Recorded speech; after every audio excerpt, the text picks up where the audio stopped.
telah menyebabkan keadaan cuaca yang tidak lama utamanya di pantai barat dan selatan Indonesia.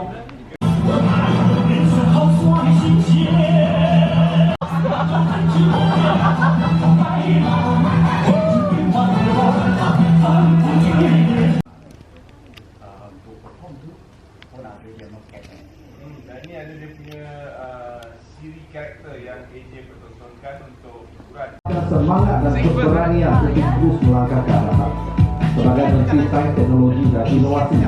Saya percaya ini.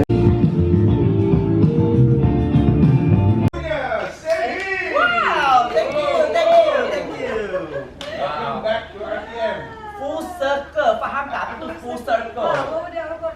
Full circle tu. Now you are adding something to your plate. Yes, sebab kita dah not young anymore. Kenalah buat apa yang kita boleh buat selagi ada opportunity, do it. Ya, okay. So kenapa you ambil opportunity untuk jadi seorang penyanyi ni? Ni sebab kita nak macam menceburi dalam bidang yang lain. So dah muak lah dengan benda lain. Always makan Makan je. pun tak mahu lah. Makan Pengacara lagi. pun you buat juga kan? Anjawan semua kita buat. Sebab tahu muda kan? Sebab tu you nak pecah laju peluang, lah. Yes, this is my way. Mau.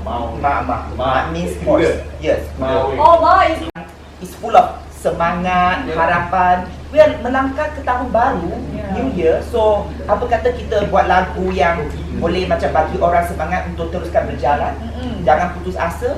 Ya, selangkah demi selangkah. Dengan style ada. And boom.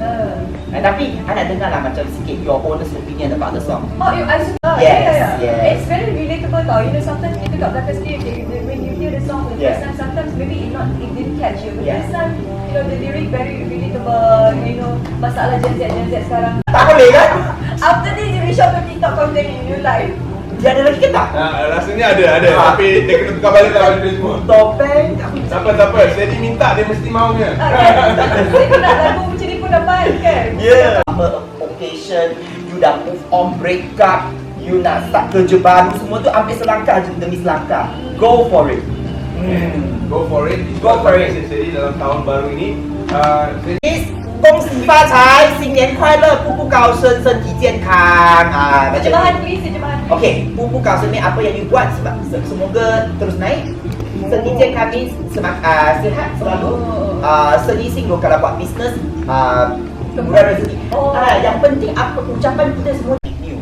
Tapi dia macam kalau you dah masuk and I'm like, benda ni macam quite fun sebab I ni jenis yang suka perform. I want to humor people. So ada lagu kan. You rasa sesuai jujur kan? Sesuai dengan personality. Jangan tipu tak cari Ayat I tak habis. Apa yang ucap to my parents tadi, kalau korang dah tengok tadi kan, kalau belum tengok lagi and you just tune in, semoga korang 恭喜发财 jadi lagi kaya, 身体健康 jadi lagi sehat, dan 步步高升 apa yang you buat terus naik. It's soaring higher. sama seperti Steady juga dan kita doakan